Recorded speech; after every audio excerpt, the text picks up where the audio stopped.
हमारे पास प्रॉब्लम्स हैं या नहीं हैं? कौन कहता है कि मेरे पास कोई प्रॉब्लम नहीं है? कोई है ऐसा? कोई नहीं है, राइट? प्रॉब्लम्स को हम कैसे सॉल्व कर सकते हैं? सॉल्यूशन हम जानते भी हैं कई बार, लेकिन हमारे पास वो स्ट्रेंथ नहीं है जिस प्रॉब्लम को ओवरकम करने के लिए। क्योंकि वो प्रॉब्लम से हम क्या डिसाइड करते हैं, जैसे मन के अंदर विचार को क्रिएट करना है, लेकिन निराशावादी है तो मैं नेगेटिव ही सोचूंगी, ऑप्टिमिस्टिक है तो मैं क्या सोचूंगी? पॉजिटिव। जैसे हम वो एक ग्लास का एग्जाम्पल देते हैं कि आधा भरा हुआ है, आधा खाली है, और कहते हैं जितना है उतना है। 3 प्रकार के वर्ग हैं। प्रॉब्लम्स आती है, लेकिन उसको कैसे मुझे हैंडल करना है वो मेरे हाथ में है। कोई भोजन शरीर को भी ठीक कर सकता है और कोई भोजन शरीर को बिगाड़ भी सकता है। चूज कौन करेगा? चूज कौन करेगा? खुद करेंगे ना, कि मुझे क्या खाना है, कितना खाना है, वो मेरे हाथ में है। तीसरे प्रकार के प्रॉब्लम्स हमारे जीवन के आते हैं, वो है फाइनेंशियल प्रॉब्लम। हमारी इनकम कम है और खर्च ज़्यादा है ना? अननेसेसरी हम खर्च करते जाते हैं। मंथ के एंड में जब हम चेक करते हैं कि हमारे पास तो कुछ भी सेविंग्स नहीं है। Good evening and a very warm welcome to the Sunday evening talk. How many of you have come here for the first time? Okay. All right. Considering few of them have come for the first time, I'll just take a minute to talk about the Brahmakumaris organization. So, Brahmakumaris organization is a worldwide spiritual movement that is dedicated for personal transformation as well as world renewal through Raja Yoga meditation. And it was founded in 1937 in Mount Abu being its headquarters, and it has been spread across more than 110 plus countries. The place that you are right now seated is Shanti Sarovar, and it's one of the largest retreat center in the southern India. So Shanti Sarovar keeps organizing these different events, and one of such event is the Sunday Talks, where we invite different experienced spiritual leaders as well as on various different topics. It can be related to spirituality, it can be related to the health and everything. At the end, the ultimate motto would become how to keep yourself very good and how to transform yourself in a positive way. All right. So how many of you have seen through today's topic any idea what we are going to talk about? Okay, so ideally expecting a solution through whatever you have overcome during the day, not even the larger picture. It's day-to-day challenges, right? So I would say majority of you are correct, and there is nothing correct or wrong, to be very frank. It's the way that we wanted to understand what exactly you are expecting out of this session, and which is definitely covered as a part of our topic today. So as you guys mentioned, that each and every one, let that be a small kid or to a little elderly person, each and every one are going through something or the other in their daily lives, which can be a small problem or which can be a big problem. A problem is problem at the end of the day, where it disturbs the mental state of mind, right? So that is something which we have to take care of it. And how exactly to take care of it, the kind of habits that we need to inculcate or the kind of thought process that we need to inculcate to make it regular, and how to overcome this, because at the end of the day problems are bound to come, let that be for anyone. It's our duty not to just run away from the problems, because the more you run away, the more they chase. Simple. So here we are going to learn about how exactly to face the situations, how exactly to overcome those situations, and how to have that positive mindset when you are when you are overcoming the situations, right? So that is something we are going to learn about. I'll not take a lot of time here, but I just wanted to give a gauge of what exactly we are expecting out of this session. So today, we have a very special guest amongst us. Her name is Sister Praveena Didi. She has come from Mount Abu headquarters, which I just mentioned. So can we please welcome her to the stage on a round of applause?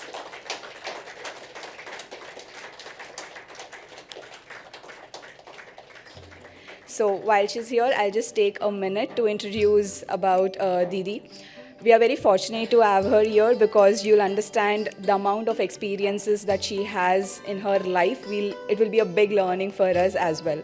So she has dedicated her life to Raja Yoga meditation, and it's been almost 42 plus years of experience. So she has more than 42 years of experience in this Raja Yoga meditation. She also conducts a lot of lectures or practice programs where she organizes the meditation, also the how to explain beautifully the art of meditation and how exactly these things would be very easy in our daily life. And also one of the most special thing about this Didi is that she was fortunate enough to be directly mentored and guided by Dadi Janki, who was our former chief of Brahma Kumaris. She almost lived until 104 age, and this Didi has been very closely connected to her, and she has spent majority of her life directly taking the learnings, wisdom from Dadi Janki. So it would be very fortunate for us also to listen from this particular Didi. And she has traveled multiple places across the world where she, as I mentioned, for teachings, as also to open these centers across the world. So let's again welcome Sister Didi and also listen from her what are her experiences and how exactly spirituality helps in solving the daily problems. Over to you, Sister. Thank you. Om Shanti. Om Shanti. Om Shanti. I'm very happy to see you all of you here on Sunday evening. मैंने पूछा बहन को कि Sunday evening को कैसे आप रखते हो, सोशल टाइम. बहन कहती हैं बहुत अच्छा रिस्पॉन्स है संडे इवनिंग का भी हमारे पास. आप लोग कभी माउंट आबू आए हैं? कौन आए हैं, ज़रा हाथ उठाएंगे? ओ ओनली फ्यू. तो मैं इनवाइट करती हूँ आप सबको, हाँ, माउंट आबू आने के लिए. माउंट आबू हमारा हेडक्वार्टर है और जहाँ मैं रहती हूँ, और हमें ये वातावरण से, आपकी बिज़ी लाइफ से थोड़ा समय निकाल करके अपने आप को टाइम देने के लिए आप वहाँ आइएगा. क्योंकि कुछ अगर एक्सप्लोर करना है अपने जीवन के अंदर, तो हमें साइलेंस की बहुत ज़रूरत रहती है, पीस की ज़रूरत रहती है. जो वहाँ बहुत ही अच्छा एनवायरनमेंट है, प्रकृति भी बहुत अच्छी है, जो आप बहुत कुछ सीख सकते हो. हाँ, तो कभी भी टाइम मिले आप आ सकते हो, तो आप ज़रूर आइएगा. वैसे तो हमारा वहाँ प्रोग्राम्स चलता रहता है, हमारी अलग अलग विंग्स है जिसके संलग्न में भी प्रोग्राम चलता है. तो आप वहाँ वो विंग्स के आधार से भी आकर के एक्सप्लोर कर सकते हो. आज का टॉपिक बहुत ही पावरफुल है. हमारे पास प्रॉब्लम्स हैं या नहीं है? कौन कहता है कि मेरे पास कोई प्रॉब्लम नहीं है? कोई है ऐसा? कोई नहीं है, राइट? प्रॉब्लम्स को हम कैसे सॉल्व कर सकते हैं? सॉल्यूशन हम जानते भी हैं कई बार, लेकिन हमारे पास वो स्ट्रेंथ नहीं है जिस प्रॉब्लम को ओवरकम करने के लिए. और आज फिर है कि स्पिरिचुअल सॉल्यूशन। प्रॉब्लम्स को स्पिरिचुअलिटी से कैसे हम ओवरकम कर सकते हैं। कितनी प्रकार के प्रॉब्लम्स हमारे जीवन में आते हैं, क्योंकि एक भी व्यक्ति ऐसा नहीं है कि जिसके जीवन में कोई भी समस्या नहीं है ना। चाहे वो छोटा बच्चा है, चाहे यंग है, चाहे एडल्ट है, हर एक के पास प्रॉब्लम्स हैं। और प्रॉब्लम्स को हम कैसे डिवाइड करें। किसी के पास मेंटली प्रॉब्लम है ना, प्रॉब्लम्स मन के आधार से। अब मेंटली प्रॉब्लम्स है तो उसको हम कैसे डिफाइड करें, कैसे हम ढूंढें कि ये मेरा मानसिक प्रॉब्लम है, जबकि यहाँ सिखाया ही जाता है कि मन को कैसे पावरफुल बनाए। हमारे विचार हमें सिखाता है कि किस प्रकार के विचार हमें करने चाहिए। एक व्यक्ति था जो बहुत ही अशांत था, बहुत ही स्ट्रेस में रहता था और उसको रात को नींद नहीं आती थी। तो जब किसी ने बताया कि हमारे शहर में एक गुरु आया हुआ है, वो उनके पास ऐसी कोई बातें हैं जो हमारे मन को शांत कर सकता है, हमारे प्रॉब्लम को सॉल्व कर सकता है, तो क्यों नहीं आप उनके पास जाइए और उनसे बात करिए। तो जब वो व्यक्ति जाता है और गुरुजी से कहता है कि मेरा मन बहुत अशांत है और मुझे रात को नींद नहीं आती है, तो कहा कि क्यों अशांत हैं, कोई तो कारण होगा, अशांति का कारण तो होगा। वो कहता है कि मुझे पता नहीं है कि क्यों अशांत हैं। फिर जब उनको पूछा गया कि आप ऐसे करो, शांति में बैठ जाइए और ढूंढिए कि आपके शरीर में मन कहाँ है, तो वो व्यक्ति बैठ गया और ढूंढने लगा कि शरीर के अंदर मन कहाँ है। आंखें अपनी जगह पर है, मन कहाँ है। कान अपनी जगह पर है, मन कहाँ है। दिल अपनी जगह पर है, मन कहाँ है। उसको कहीं पर भी मन मिला नहीं। उसके फिर गुरु ने आकर के पूछा, क्या आपने मन को ढूंढ पाया? तो कहा कि नहीं गुरुजी, मैं नहीं ढूंढ पाया हूँ, लेकिन इतना ज़रूर समझा हूँ कि मैं जो विचार कर रहा हूँ वो विचार मेरा मन कर रहा है, क्योंकि मन शरीर का ऑर्गन्स नहीं है। मन सूक्ष्म है, विचार करने की जो ताकत है वो मन के पास है। तो कहा कि आप जब विचार कर रहे हो, वो विचार आपको करना है ना। कोई भी बात आती है तो हमें सोचना है। कोई भी प्रॉब्लम्स जीवन के अंदर आती हैं तो हमें सोचना है कि ऐसे समय पर हम क्या करें। तो मन को पावरफुल बनाना किसके हाथ में है? हाँ, हमारे हाथ में है। तो एक होता है निराशावादी, जो हमेशा हर बात में नेगेटिव सोचता है।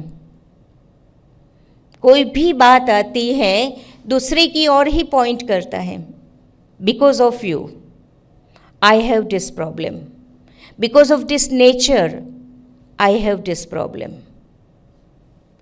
जब हम दूसरे की ओर अंगुली करते हैं तो एक ही अंगुली उसके साइड पर है, मेरे साइड कितनी है? कभी हमने ये सोचा है कि उनका तो एक ही 1/4 प्रॉब्लम है, 3/4 तो मैं खुद हूँ। हमारा यहाँ बहुत अच्छा एक स्लोगन, गार्डन में मैं वॉक करने गई थी, वहाँ लिखा हुआ है, your problem is never your problem. Problem उसके लिए वो जो आपका एटीट्यूड बनता है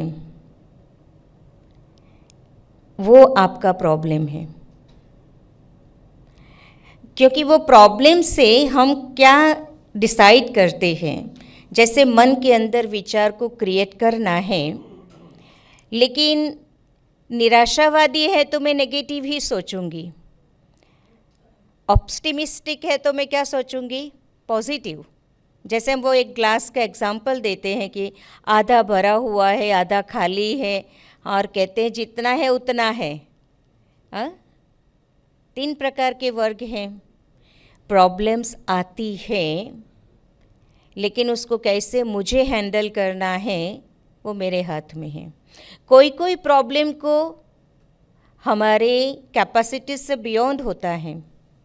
जैसे ट्रैफिक है, आपको कहीं मीटिंग में जाना है और मीटिंग में जाने के लिए ट्रैफिक को तो अवॉइड करना ही पड़ेगा। एक जगह से दूसरी जगह जाएंगे तो वो हमारे हाथ में है नहीं है, लेकिन हमारे हाथ में क्या है, ट्रैफिक टाइम को ध्यान में रखते हुए हम 15-20 मिनट जल्दी तो निकल सकते हैं ना। तो वो डिसाइड कौन करेगा। हम ट्रैफिक को इतना मतलब उसी समय इतने स्ट्रेस में आ जाते हैं क्योंकि टाइम पर पहुंचना है, और टाइम पर हम नहीं पहुंच पाते हैं तो एकदम स्ट्रेस हो जाते हैं। हमारे स्ट्रेस से ट्रैफिक कम होगी नहीं। तो उस समय हमारे पास सॉल्यूशन क्या है, घर से जल्दी निकले, जहाँ पहुँचना है निकले भी जल्दी, फिर भी हम नहीं पहुँच पाते हैं तो आप एक कॉल कर सकते हैं कि आई एम सॉरी, मैं टाइम पर नहीं पहुँच रहा हूँ। तो कम्युनिकेशन भी बहुत बहुत ज़रूरी होता है।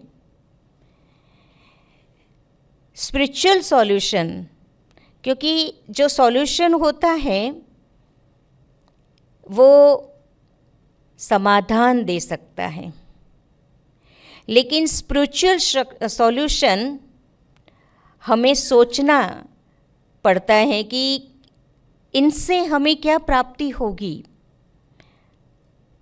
और जब स्पिरिचुअल सॉल्यूशन को अप्लाई करते हैं तो हमारे जीवन में शांति आती है। वहाँ परिस्थिति बदलती है और यहाँ व्यक्ति बदल जाता है। सॉल्यूशन से परिस्थिति बदल जाएगी, लेकिन स्पिरिचुअल सॉल्यूशन से व्यक्ति स्वयं बदल जाता है, क्योंकि जीवन के अंदर शांति आ जाती है। शांति आती है तो हमारे अंदर क्लैरिटी आ जाती है, क्योंकि जब शांति से हम सोचते हैं तो क्लैरिटी आ जाती है कि ये जो प्रॉब्लम था, वो प्रॉब्लम को मुझे कैसे चेंज करना है। उसके बाद क्लैरिटी आ जाती है तो वो हील हो जाता है, और उनसे हमारे लाइफ के अंदर हमें स्पष्ट पर्पस पता चलता है। क्योंकि जब जीवन के अंदर प्रॉब्लम होता है तो लाइफ के अंदर पर्पस का मालूम नहीं पड़ता है कि हमारा उद्देश्य क्या है, ध्येय क्या है। तो बहुत ही हमें स्पिरिचुअलिटी बहुत सिखाती है। आजकल हम स्पिरिचुअलिटी शब्दों को यूज़ नहीं करते हैं, माइंडफुलनेस कहते हैं ना, कि भाई सोचो, माइंडफुलनेस, हर बात में माइंडफुलनेस आता है। इवन भोजन करते हैं तभी भी कहते हैं माइंडफुलनेस। व्यक्ति के जीवन में मानसिक प्रॉब्लम है, दूसरा फिजिकल प्रॉब्लम है। अब फिजिकल प्रॉब्लम जब हमारे जीवन में आता है उसको हम अवॉइड कर सकते हैं। फिजिकल प्रॉब्लम को अवॉइड कर सकते हैं, लेकिन प्रिकॉशन तो ले सकते हैं ना। कभी कभी क्या होता है कि जब बीमारी शरीर के अंदर आ जाती है उसके बाद हम जागृत हो जाते हैं, लेकिन बीमारी आने से पहले हम जागृत हो जाए तो वो प्रॉब्लम नहीं रहेगी। होता है ना, क्योंकि आज देखा जाता है, क्योंकि हमारा भोजन आज देखते हैं तो कैसा भोजन हम खा रहे हैं, उसके लिए तो हमारे पास अवेयरनेस आ सकती है ना। हर एक जानता है कि हमारे जीवन में जो बैड हैबिट्स हैं जिसकी वजह से हमारी हेल्थ पर इफ़ेक्ट आती है। प्रॉब्लम्स हम खुद क्रिएट करते हैं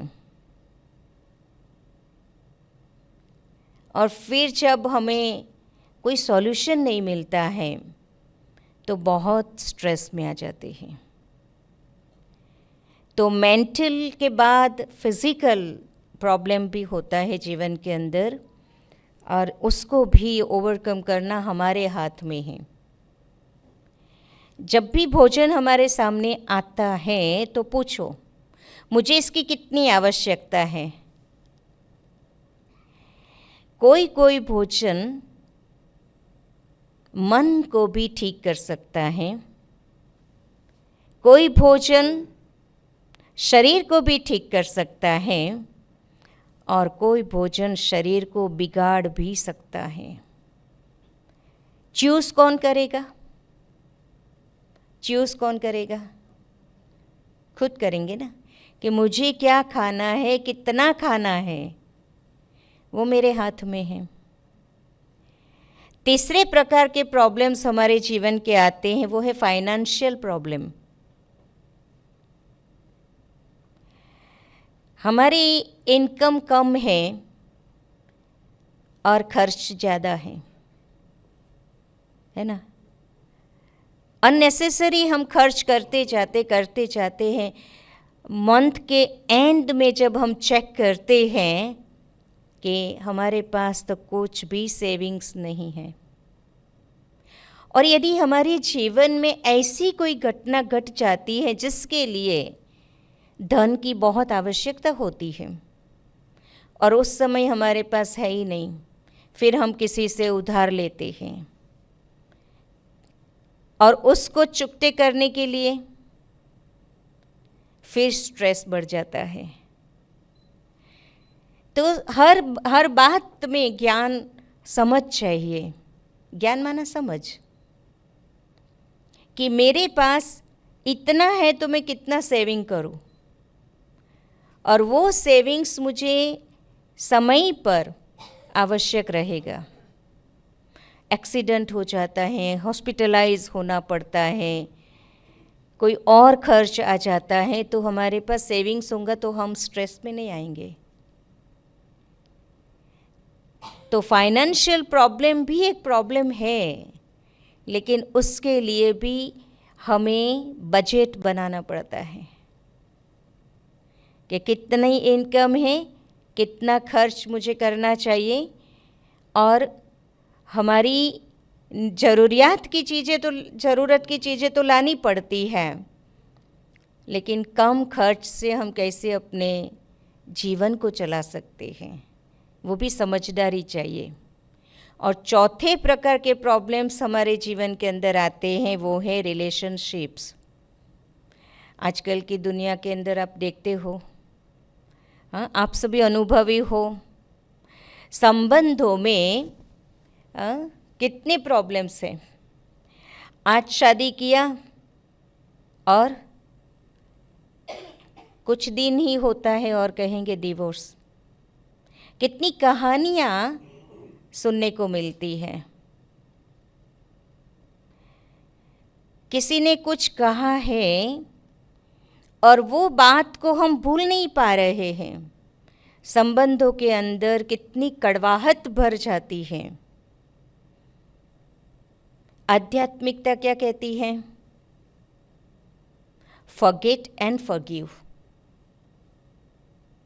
भूल जाओ और माफ़ कर दो। इजी है?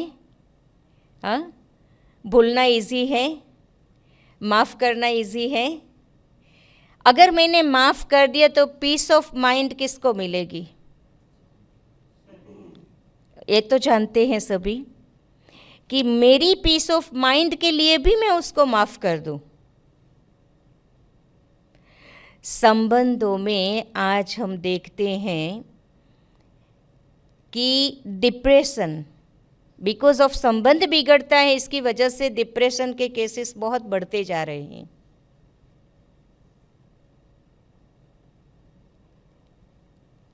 हम क्या सॉल्यूशन निकाले उसके लिए कि आपस में बैठ करके डिस्कस करें।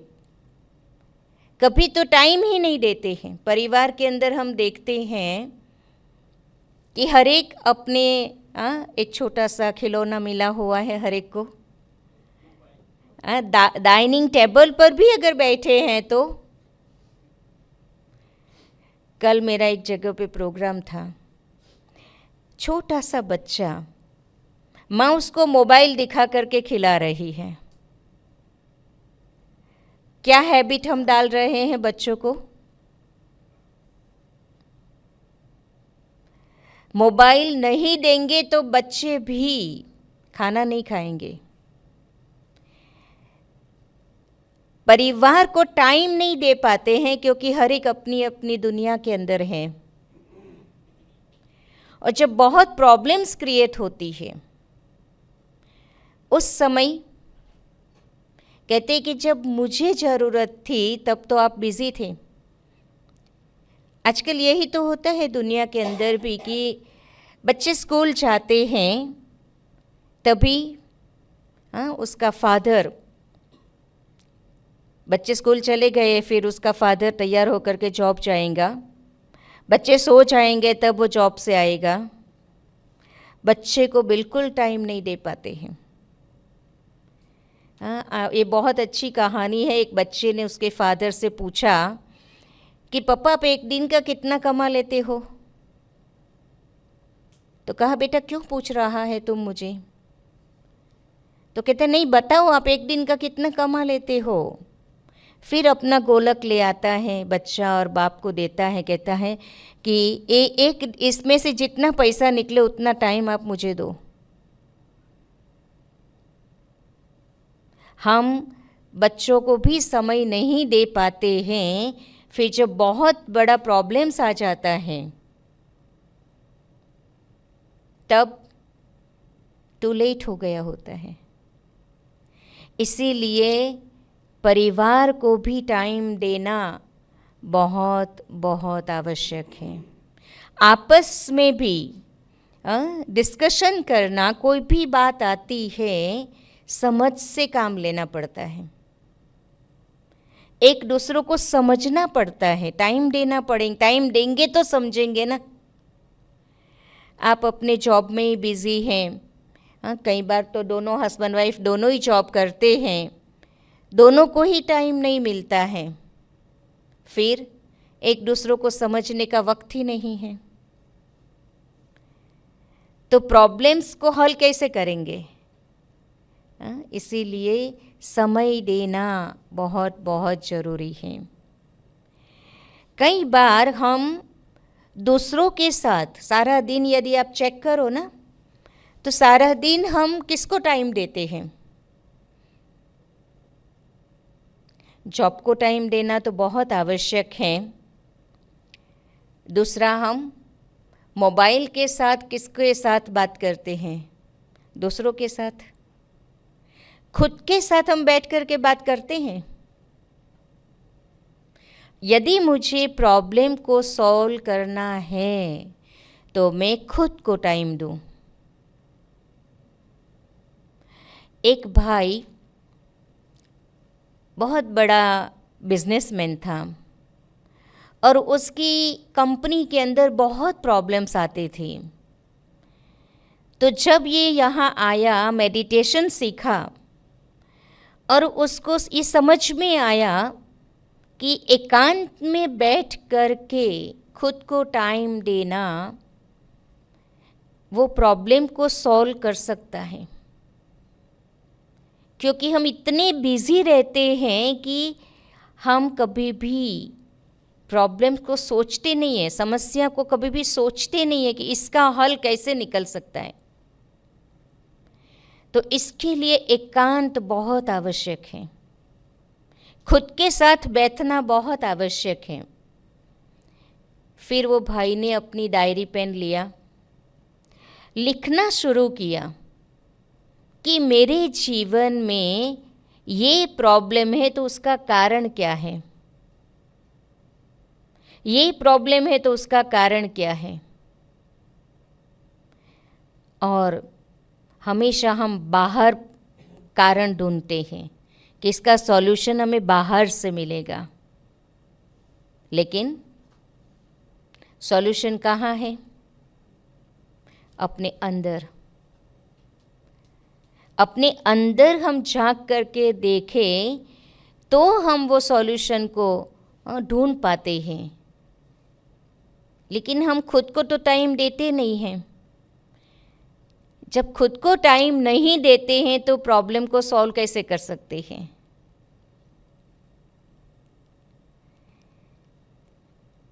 कुछ मिनट के लिए हम अपनी आंखें बंद कर लेते हैं।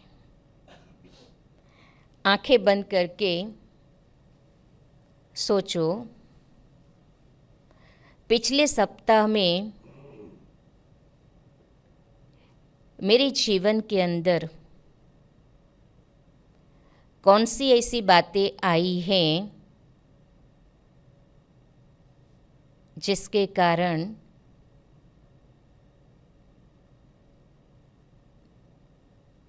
मुझे बहुत प्रॉब्लम हुई है।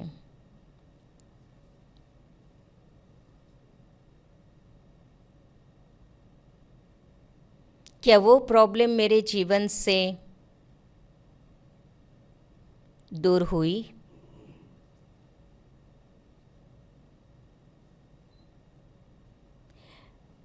यदि दूर हुई है तो मैंने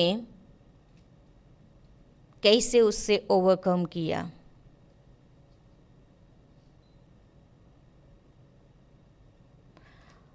और यदि आज भी वो प्रॉब्लम मेरे पास है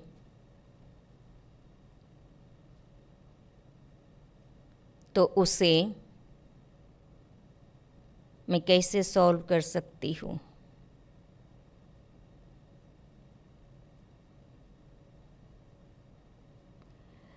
मुझे जीवन के अंदर शांति चाहिए,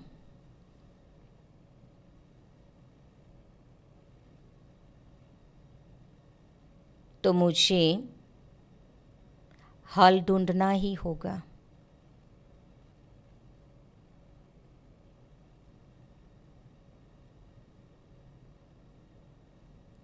आंखें खोलिए।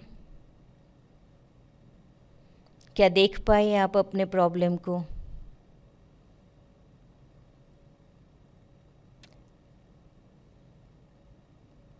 वो प्रॉब्लम को लेकर के हम चल रहे हैं। जो बात बीत गई वो बात को हम अपने साथ कैरी ऑन करके चल रहे हैं।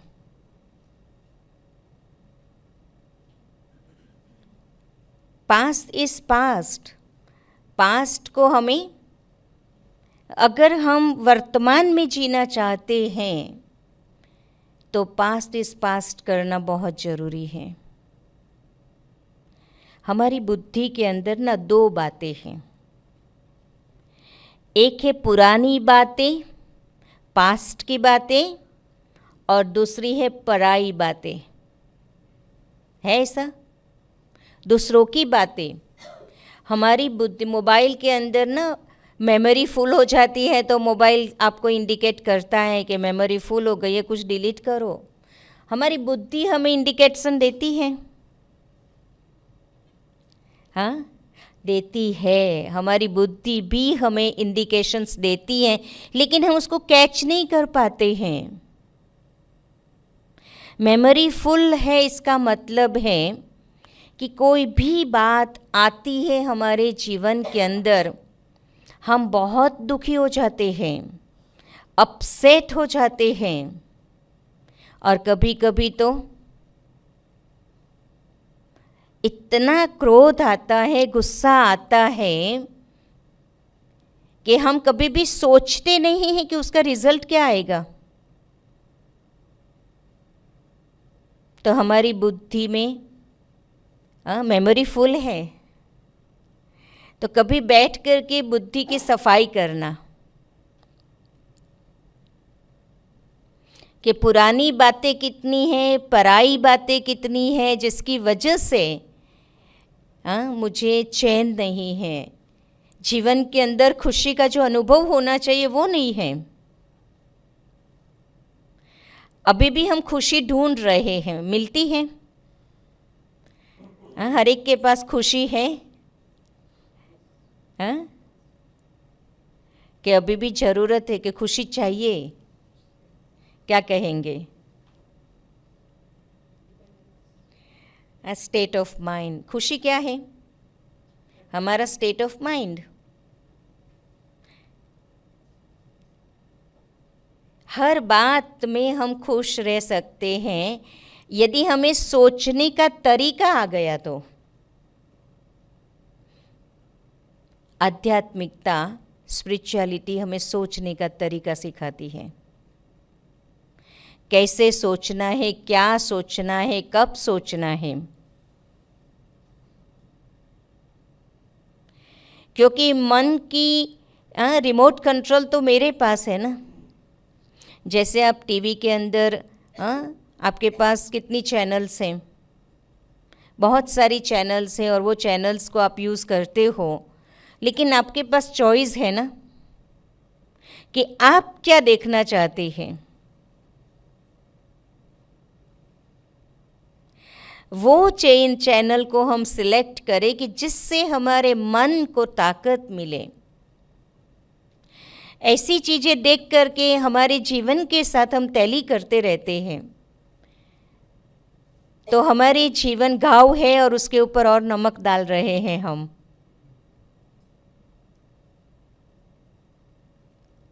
तो उनसे हमारा जो स्टेट ऑफ माइंड है वो क्या अनुभव करता है।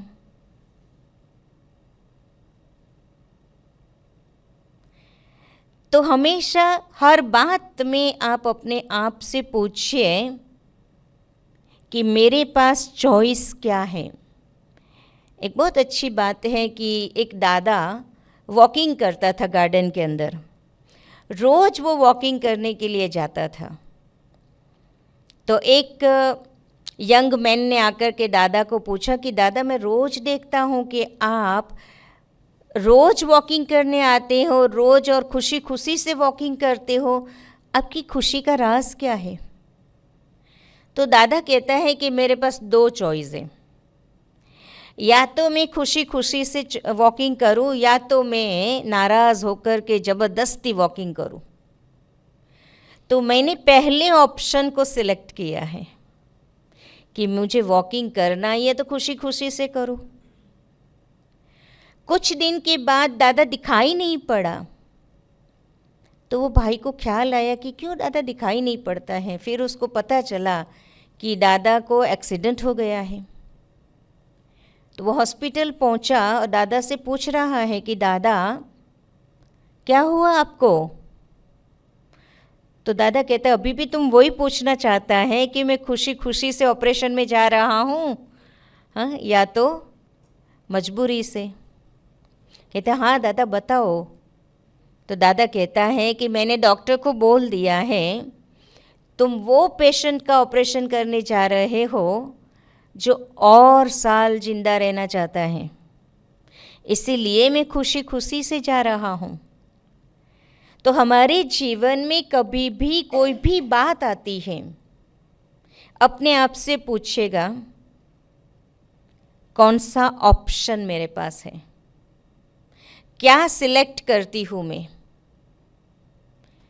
शरीर की बीमारी आती है, हर एक के पास आती है, क्योंकि कलयुग का प्रभाव है। प्रकृति भी अपनी एक्सट्रीम स्टेज पर पहुंच चुकी है, तो उसका प्रभाव तो रहेगा। उसी समय हम अपने आप से पूछिए कि मैं ये जो कर्म मेरे सामने आया है, शरीर की बीमारी के रूप में, वो भी तो हमारे कर्म का ही कोई हिसाब है ना। ये जो मेरे सामने आया है उसको मुझे कैसे चुकता करना है। कोई व्यक्ति होता है जो बीमारी को खुद तो डिस्टर्ब है, लेकिन सारे घर को डिस्टर्ब कर देता है। सारे घर वाले डिस्टर्बेंस महसूस करते हैं। एक की बीमारी, बीमार वो है, दुखी हम हैं, या हम बीमार हैं, हम दूसरों को दुखी कर रहे हैं। कर्म मेरा है और मुझे चुकता करना ही है। यदि मैं उस परिस्थिति में भी कि कर्म को भी चुकते करने के लिए खुशी खुशी से चुकते करूं, तो वो प्रॉब्लम नहीं लगेगी, दर्द नहीं लगेगा। और हम मेडिटेशन जब सीखते हैं तो मेडिटेशन से हम अपने आप को रोज मोटिवेट करते हैं कि जो भी बातें आती है जीवन के अंदर, उसको हमें सॉल्व करनी है। ऐसा नहीं कि हमारे पास बातें नहीं आती हैं, हमारे पास अपनी रीति के प्रॉब्लम्स आते हैं। एक बार मेरे पास भी बहुत बड़ा पेपर आया था। कभी कभी पेपर्स, टेस्ट पेपर आते हैं, कभी चैलेंजेस जीवन के अंदर आती हैं, है ना। तो उस समय मेरे पास बहुत अच्छी मेमोरीज भी हैं हमारे जीवन के अंदर। तो जो अच्छी मेमोरीज है उसको रिकॉल किया कि अच्छी बातें, अच्छी घटनाएं जीवन के अंदर घटी हैं, उसको याद करके मैं अपने आप को खुश रख सकूं। हमेशा हमारे पास हमारी मेमोरी ट्रैक के अंदर चेक करना कि कौन सी बातें हमने रखी हुई हैं। हमारे अच्छे पास्ट हमारे पास है या दुखदाई पास्ट हमारे पास है। किसी ने दुख दिया है वो याद है, या किसी ने सुख दिया है वो याद है? क्या याद है हमें? कभी भी बैठ करके चेक करना ये बात। ऐसा नहीं है कि किसी के जीवन में अच्छी बातें घटी ही नहीं है। बचपन से लेकर के जब से समझ आई है तब से अब तक कई ऐसी अच्छी अच्छी घटनाएं जीवन के अंदर घटी है, उसको याद नहीं रखा है, लेकिन जो नेगेटिव पास्ट है उसको हमने याद रखा है। तो नेगेटिव पास्ट को याद रखने से मुझे फायदा होगा या नुकसान? ये भी जानते हैं हम, फिर भी हम फुल स्टॉप नहीं लगा पाते हैं। उस बात को फुल स्टॉप लगाना मेरे हाथ में है ना।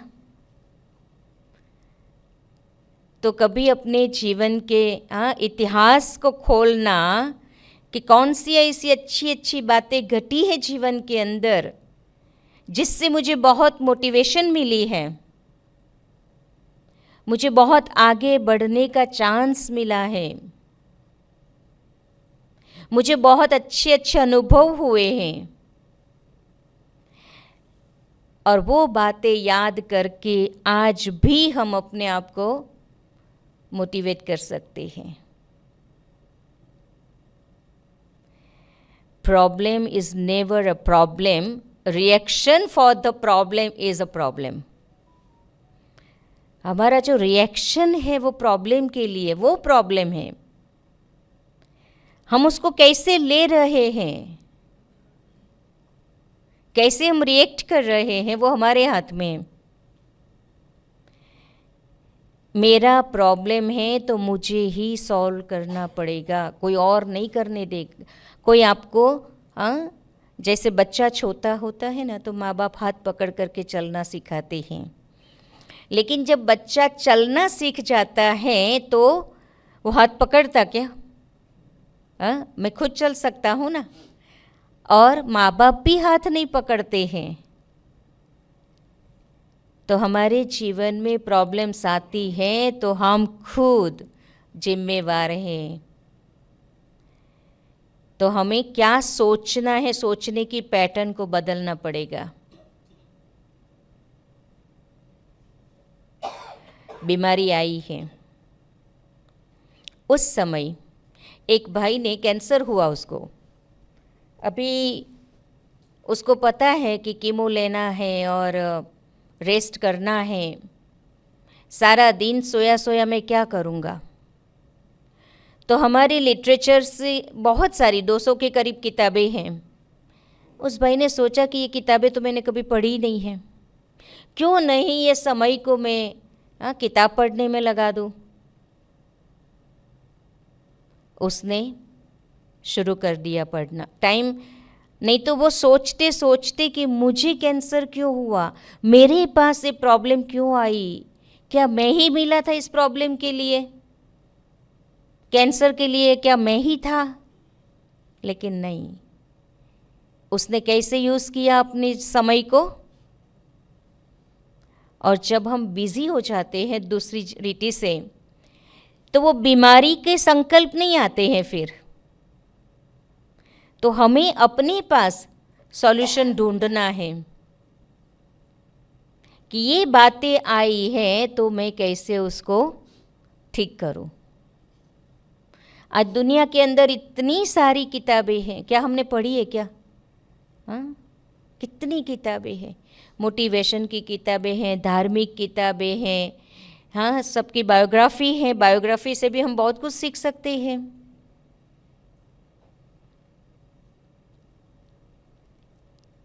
हमें उन्हों के पास जिन्होंने इतिहास बना दिया, उन्हों के पास भी बातें तो आई थी ना, लेकिन उन्होंने पॉजिटिव उठाया।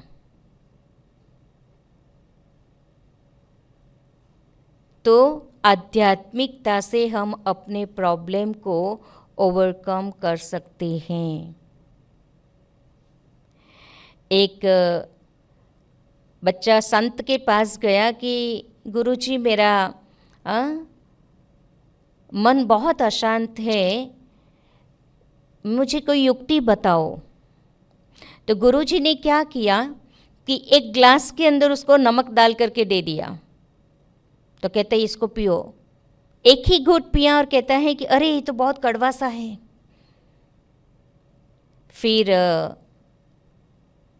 गुरुजी उसको तालाब के नज़दीक ले गया और उसमें नमक डाला और कहा कि इसको पियो। तो उसको जब पीता है तो कहा कि कैसा था, तो कहते हैं बहुत रिफ्रेशिंग था, बहुत अच्छा पानी था। तो कहते हैं हमारा मन भी ऐसा है। अगर हम अपने मन को ग्लास जितनी कैपेसिटी का रखते हैं तो क्या होगा, छोटी बात भी बहुत बड़ी दिखाई देगी। लेकिन हम बहुत बड़ा अपना मन रखते हैं तो बड़ी बात भी छोटी दिखाई देगी। हमें भगवान यही सिखाते हैं कि पहाड़ जैसी बात को राई बना दो, राई भी नहीं रुई बना दो, हवा में उड़ जाए। जब हमारा स्टेट ऑफ माइंड राइट नहीं है तो छोटी बात भी बड़ी लगती है। मैं अपसेट हूँ और मुझे किसी ने कुछ कह दिया, उस समय क्या होगा, छोटी सी बात है लेकिन और अपसेट हो जाऊंगी, बहुत गुस्सा आएगा, इरिटेशंस आएगा। लेकिन जिस समय मेरा स्टेट ऑफ माइंड राइट है, मैं बहुत खुश हूँ और किसी ने कुछ कहा तो हम एक कान से सुनते हैं, दूसरे कान से निकाल देते हैं। तो प्रॉब्लम्स हमारे विचारों के आधार से हम सॉल्व कर सकते हैं।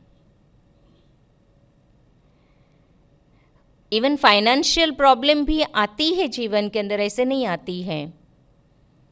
तो या तो हम अपने कम खर्च को कम कर देवें, सेविंग्स करना सीखें, या तो कोई नई स्किल सीखें कि और हम इनकम कर सकें, है ना सॉल्यूशन तो। हाँ, कोई ना कोई स्किल सीख सकते हैं। एक बहन ने अपना अनुभव सुनाया था कि कैसे उसको घर से निकाल दिया गया, ससुराल से निकाल दिया, मायके गई तो मायके वाले ने भी कहा कि लड़की का घर तो ससुराल ही होता है। तो वो बहन ने सोचा कि क्यों नहीं मैं कुछ करूं अपने जीवन के अंदर। तो उनकी विशेषता थी अच्छा खाना बनाने की। उसने टिफ़िन सर्विस शुरू किया और उसने ये नहीं कहा कि मेरे जीवन में ये प्रॉब्लम है। कई बार जीवन के अंदर बहुत प्रॉब्लम आते हैं तो ईजीएस्ट रास्ता ढूंढते हैं सुसाइड करने का, लेकिन वो कोई सॉल्यूशन नहीं है। सॉल्यूशन है कि हमारी छिपी हुई कैपेसिटी को हम बाहर निकालें। हमारे पास बहुत पोटेंशियल है, वो पोटेंशियल को हम बाहर निकालें। वो बहन ने टिफ़िन सर्विस शुरू किया और धीरे धीरे धीरे धीरे करके उसका टिफ़िन सर्विस एक रेस्टोरेंट में परिवर्तन हो गया। तो ऐसे कि हम अपने पोटेंशियल को ढूंढें कि मेरे पास क्या कैपेसिटी है। हम बहुत कुछ कर सकते हैं, हमारे पास वो जागृत मन चाहिए। तो आध्यात्मिकता हमें क्या सिखाती है? सोचने से पहले सोचो कि ये जो मेरा सोच है मुझे किस दिशा में ले जाएगा। हमारे पास सबसे पावरफुल टूल से यदि है वो है हमारे संकल्प। संकल्प बीज की तरह है। आप अपने गार्डन में जो बीज उगाते हैं तो सोच समझ करके उगाएंगे ना। अगर यदि हम अपने गार्डन के अंदर कुछ भी बीज नहीं डालेंगे तो वो गार्डन में वीड्स अपना जगह भर लेगा। मन भी ऐसा है। यदि अच्छे विचारों को हम क्रिएट नहीं कर सकते हैं तो नेगेटिव विचार अपने मन को भर देता है। इसीलिए यदि मन को पावरफुल बनाना है तो रोज कुछ अच्छी बातें लिखो। रोज सुबह एक अच्छा विचार कर सकते हैं। हाँ, वो विचार को लिखो अपनी डायरी के अंदर कि आज मैं सारे दिन के अंदर मैं अपने मन को शांत रखूंगी, आज मैं धीरज रखूंगी, आज मैं सबके साथ प्रेम से व्यवहार करूंगी।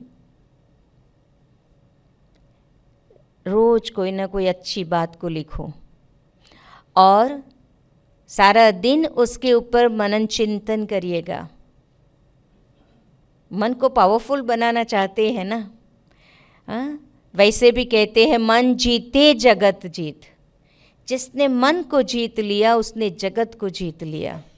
हम सब चाहते हैं ना मन को जीतना। जिस दिन मन को जीत लेंगे उस दिन कोई प्रॉब्लम हमारे जीवन में नहीं रहेगी। तो हमें रोज अभ्यास करना है मन को पावरफुल बनाने के लिए, क्योंकि वो टेक्निक हमें स्कूल में नहीं सिखाई जाती है। मन को कैसे पावरफुल बनाना है। एक बहुत अच्छा धनुर्धारी था, बहुत उसने बड़ों को भी उसने फेल कर दिया। और धनुर्विद्या में वो एकदम पारंगत हो गया। गांव के अंदर उसको बोला गया कि तुम वो दादा से यदि जीत गया तो हम मानेंगे कि तुमने जीता। तो उसने सोचा कि मैंने इतने लोगों को हराया है और ये तो बुज़ुर्ग दादा है, उनको मैं हरा दूंगा। तो दादा के पास जाता है और दादा को कहता है कि दादा, मुझे लोग कहते हैं कि आपके साथ मैं कंपटीशन करूं, आपके साथ यदि मैं जीत गया तो मुझे श्रेष्ठ धनुर्धारी का खिताब मिलेगा।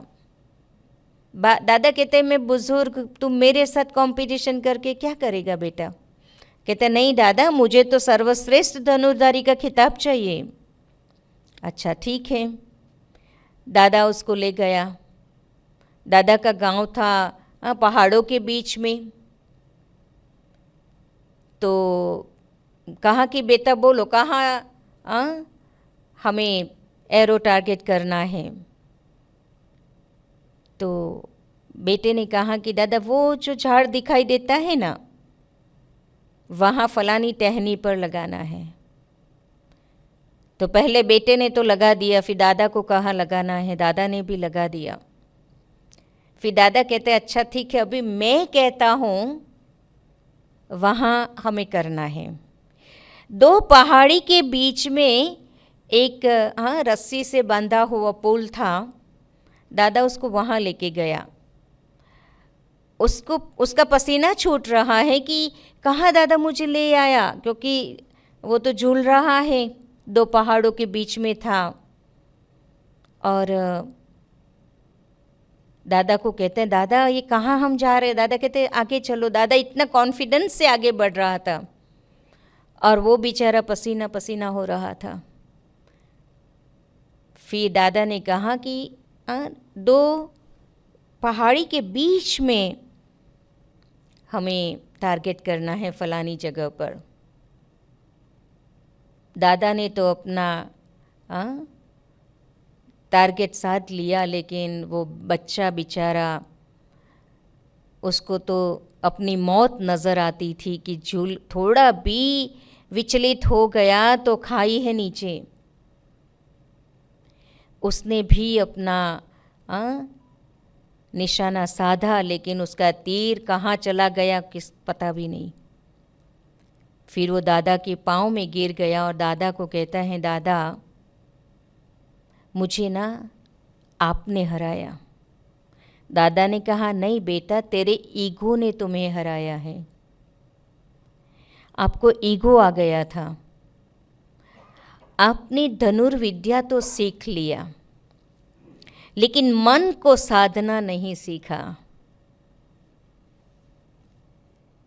यहाँ मन को साधने की बात है। हमारे जीवन के अंदर कई प्रॉब्लम्स हमारे ईगो के कारण भी आती हैं। मैं जो कहूँ वो ही राइट आता है ना ऐसा, हाँ, मेरे कहे अनुसार ही सबको करना है। हर एक के पास इंडिविजुअल लाइफ है, हर एक के पास अपनी चॉइस है, फिर भी हम अपने विचार को थोप देते हैं। नहीं, ऐसा ही करना है, ऐसे ही चलना है। मन को तो नहीं चला सकते हैं। तो मन को हमें डिसिप्लिन सिखाना है। यदि प्रॉब्लम को सॉल्व करना है तो वो डिसिप्लिन सिखाने से मन साधेगा, हमारे टारगेट पर पहुंचेगा। तो रोज अपने मन से पूछेगा कि हे मन, तुम्हें किस दिशा में जाना है? नेगेटिव दिशा भी है, पॉजिटिव दिशा भी है। आगे बढ़ना है या पीछे हटना है, हमारे हाथ में है। तो या तो प्रॉब्लम को सॉल्व करना है या तो प्रॉब्लम को डिसॉल्व करना है। क्या है करना? क्या करना चाहते हैं हम? डिसॉल्व करना है ना। सॉल्व तो हो जाएगा। जीवन में जैसे एक बच्चा एग्ज़ाम देने के लिए जाता है और एक डर उसके मन के अंदर आ जाता है। एक कहता है कि मुझे बहुत डर लग रहा है, पता नहीं पास होऊंगा या नहीं होऊंगा। तैयारी तो की है लेकिन डर के कारण वो एग्ज़ाम अच्छे से नहीं दे पाता है। जबकि दूसरा व्यक्ति है, एग्ज़ाम देने जाता है और कहता है जो होगा देखा जाएगा, डर नहीं है, तो वो एग्ज़ाम में पास हो जाता है। तो आध्यात्मिकता, जब हमने मन को पावरफुल बना दिया तो हमारे जीवन में डर भी नहीं आ सकता है, क्योंकि हमें पता है कि परिस्थिति आएगी और प्रॉब्लम्स, हम ये सोचे कि प्रॉब्लम्स हमें आगे बढ़ाने के लिए आती है। अगर बच्चा सोचे कि मुझे एग्ज़ाम नहीं देना है तो वो आगे बढ़ेगा? परिस्थिति हमें कुछ सिखाने के लिए आती है और उससे हम लेसन सीख लेते हैं। दोबारा सेम टेस्ट पेपर आता है तो हम पास हो जाते हैं। तो परिस्थिति प्रॉब्लम नहीं है, लेकिन हमें आगे बढ़ाने का एक साधन है। तो ऐसे ही हम पॉजिटिव लेते हैं कि हम आगे बढ़ रहे हैं। कोई भी बात आती है जीवन के अंदर तो चेक करना, इनसे मैंने क्या लेसन सीखा, और वो एक बार सीखा हुआ लेसन हमेशा जिंदगी में रहता है, कायम रहता है। और हम दूसरों को भी अपने अनुभव के आधार से सिखा सकते हैं।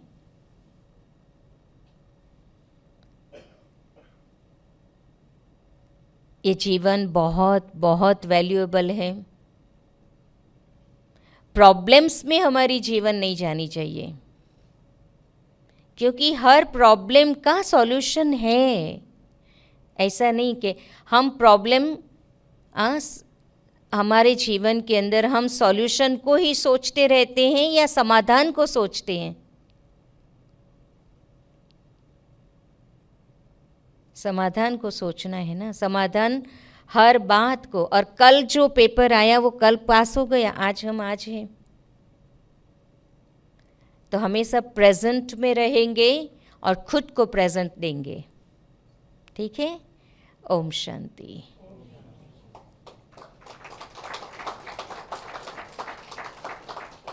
किसी को कुछ पूछना है?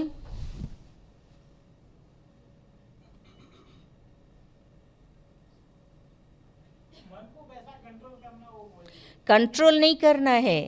कंट्रोल करते हैं ना तो स्प्रिंग को जैसे कंट्रोल करेंगे डबल स्पीड से उछलेगी। मन को डिसिप्लिन सिखाना है ना, डिसिप्लिन सिखाना है। मन को डाइवर्ट करना है, वो सीखना है। हाँ, बिजी रखना है, अच्छी बातों में बिजी रखना है। बिजी रखने के भी बहुत तरीके होते हैं, लेकिन पॉजिटिव वे में बिजी रखना हमारे हाथ में है। ठीक है? हम कहते हैं मन का दमन नहीं करना है, मन कंट्रोल करना, दमन करना है। मन को अमन नहीं बनाना है कि मन के अंदर कोई विचार आवे ही नहीं, ऐसा हो ही नहीं सकता है। लेकिन लोग ये भी पुरुषार्थ करते हैं, लेकिन मन को सुमन बनाना है। सुमन यानी फूल जैसा खुशबूदार बनाना है। पॉजिटिव विचारों से ऐसे अच्छे अच्छे मोटिवेशंस मन को देते रहे, ताकि मन हमारा सुमन बन जाए। बना सकते हो ना? हाँ, यहाँ आएंगे रोज, तो रोज हमारे पास रोज सुबह हमको आत्मा के लिए, हमारे मन के लिए हमें भोजन खिलाया जाता है। अच्छे विचारों का भोजन, जिसको हम रोज़ सुबह अध्ययन करते हैं और जिसके आधार से सारा दिन हमारा बहुत अच्छा हमें वो मदद करता है। जो सुबह में लेसन सीखा है वो सारा दिन हमारे साथ रहता है। तो आप भी आइएगा, ठीक है। ओम शांति।